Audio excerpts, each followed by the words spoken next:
Researchers have been studying the factors that influence us to say yes to the requests of others for over 60 years, and there can be no doubt that there's a science to how we are persuaded, and a lot of this science is surprising. When making a decision, it would be nice to think that people consider all the available information in order to guide their thinking, but the reality is very often different. In the increasingly overloaded lives we lead, more than ever, we need shortcuts or rules of thumb to guide our decision-making. My own research has identified just 6 of these shortcuts as universals that guide human behavior. They are reciprocity, scarcity, authority, consistency, liking, and consensus. Understanding these shortcuts and employing them in an ethical manner can significantly increase the chances that someone will be persuaded by your request.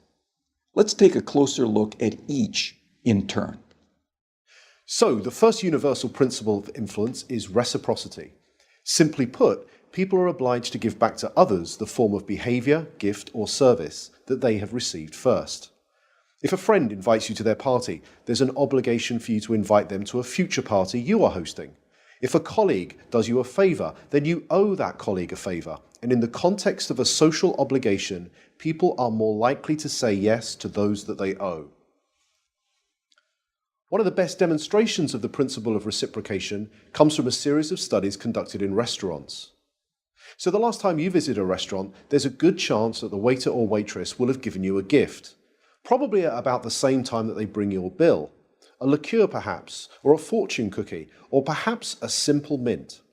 So here's the question. Does the giving of a mint have any influence over how much tip you're going to leave them? Most people will say no, but that mint can make a surprising difference. In the study, giving diners a single mint at the end of their meal typically increased tips by around 3%. Interestingly, if the gift is doubled and 2 mints are provided, tips don't double. They quadruple, a 14% increase in tips. But perhaps most interestingly of all is the fact that if the waiter provides 1 mint, starts to walk away from the table, but pauses, turns back, and says, "For you nice people, here's an extra mint," tips go through the roof. A 23% increase, influenced not by what was given, but how it was given. So the key to using the principle of reciprocation is to be the first to give and to ensure that what you give is personalized and unexpected. The second universal principle of persuasion is scarcity. Simply put, people want more of those things they can have less of.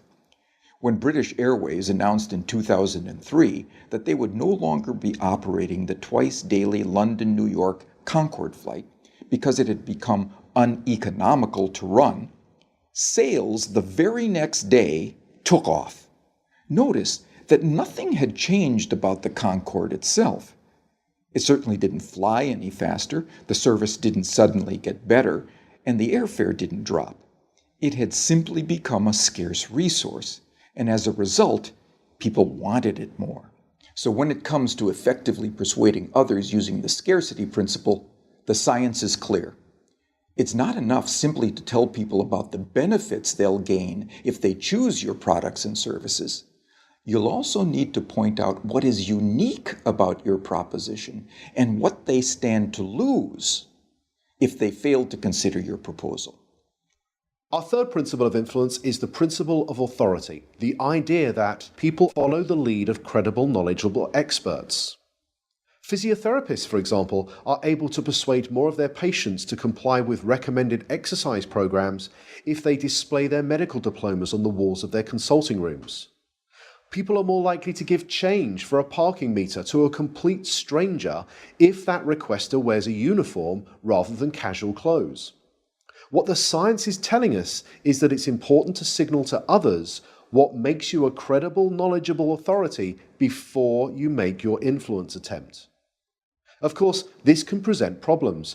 You can hardly go around telling potential customers how brilliant you are, but you can certainly arrange for someone to do it for you.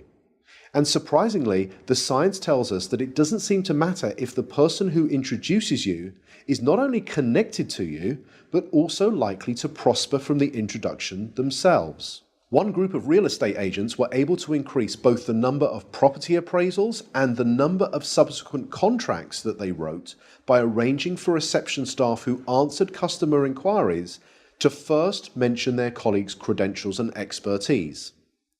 So, customers interested in letting a property were told, "Lettings? Let me connect you with Sandra, who has over 15 years' experience letting properties in this area."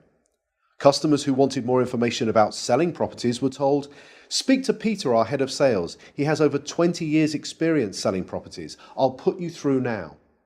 The impact of this expert introduction led to a 20% rise in the number of appointments and a 15% increase in the number of signed contracts. Not bad for a small change informed from persuasion science that was both ethical and costless to implement. The next principle is consistency.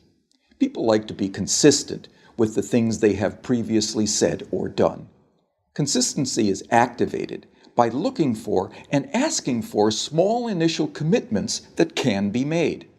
In one famous set of studies, researchers found, rather unsurprisingly, that very few people would be willing to erect an unsightly wooden board on their front lawn to support a Drive Safely campaign in their neighborhood. However, in a similar neighborhood close by, 4 times as many homeowners indicated that they would be willing to erect this unsightly billboard. Why? Because 10 days previously, they had agreed to place a small postcard in the front window of their home that signaled their support for a Drive Safely campaign. That small card was the initial commitment that led to a 400% increase in a much bigger but still consistent change.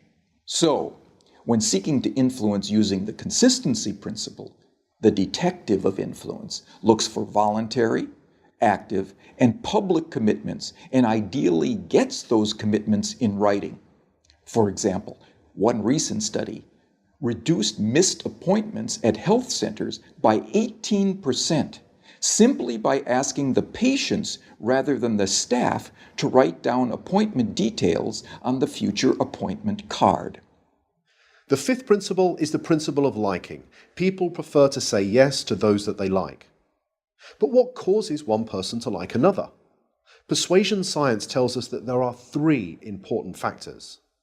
We like people who are similar to us, we like people who pay us compliments, and we like people who cooperate with us towards mutual goals. As more and more of the interactions that we are having take place online, it might be worth asking whether these factors can be employed effectively in, let's say, online negotiations.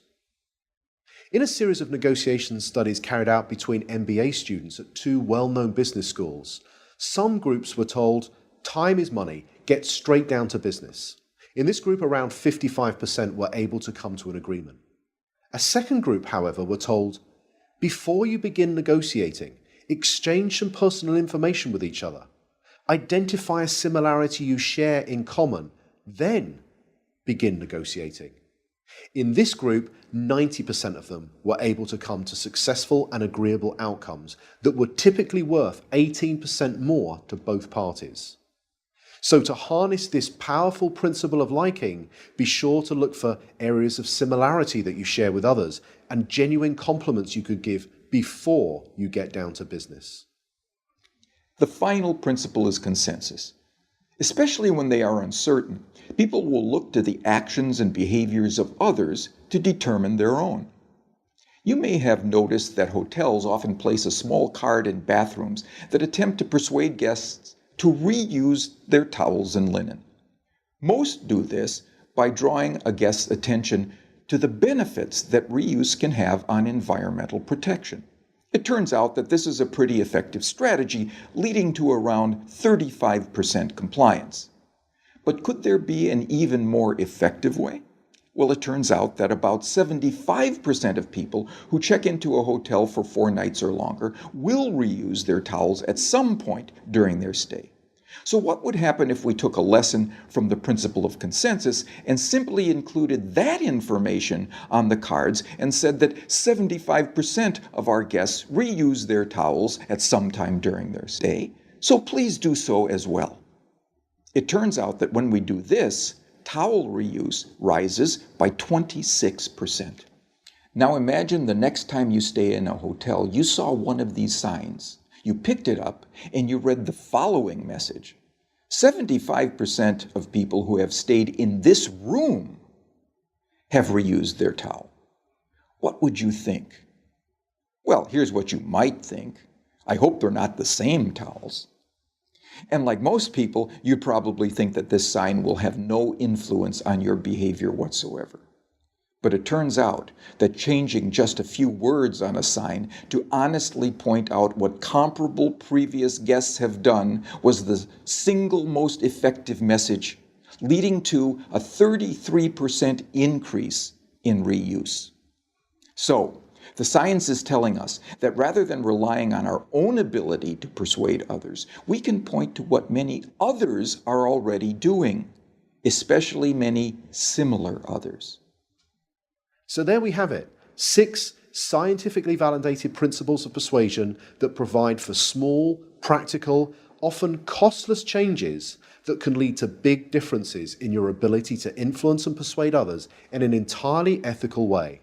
They are the secrets from the science of persuasion.